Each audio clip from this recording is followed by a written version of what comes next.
We most often grow our indoor plants for their ornamental foliage, and there's a good reason. They tolerate much lower light levels than their sun-thirsty flowering counterparts.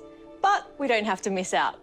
Today, I'm giving you my top tips for bringing colourful, showy flowering plants indoors. The Phalaenopsis orchid blooms once or twice a year with flowers that last for months at a time. But don't feel rejected when the flowers start falling off. Your blooming romance can definitely be revived and nurtured. To revitalise a Phalaenopsis flower, I recommend cutting the stem back to the second or third node, and this will trigger the plant to sprout a brand new flower spike.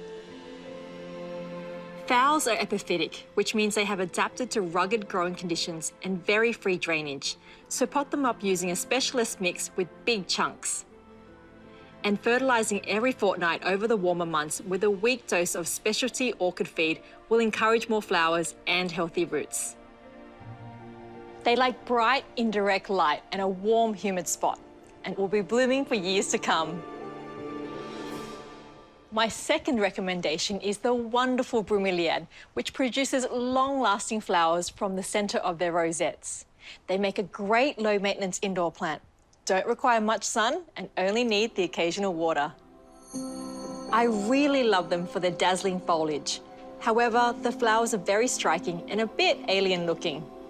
And with their fluorescent shades of pink, magenta, and neon purple, they are truly a unique addition to your home.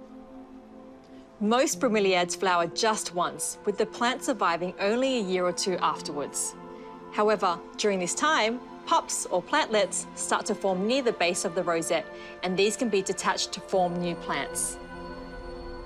Bromeliads are epiphytes and need a free draining mix when grown in a pot. Fertilise with a weak liquid feed to keep the plant happy and healthy.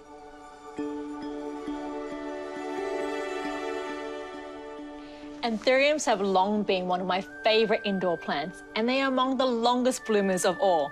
Their dazzling colours and big fancy leaves are all the rage right now. I go for the old school flamingo flower types. Anthurium is a Greek word meaning tail flower, and this is due to the tiny flowers arranged round a fleshy tail-like spadix, or spike. It is protected by a spade that can be bright red, hot pink, or even lilac and peach. They need medium to bright light or they won't bloom, so put them near a sunny window, avoiding harsh, direct sunlight. Just make sure to grow them in a well-draining orchid bark mix. They like to be moist, but not soggy. And finally, Hoyas. They'll flower in the warmer months if you give them at least half a day of bright or dappled light. We often grow them in the shade and wonder why they won't bloom.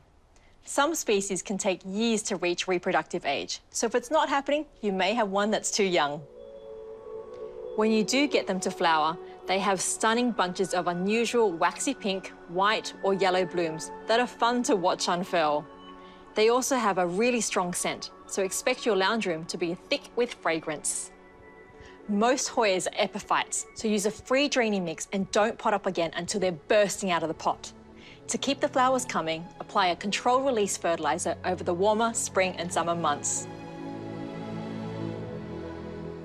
We can all do with a bit of eye candy in our homes now and again. So why not invite some dashes of colour so you can appreciate each day the power of the flower?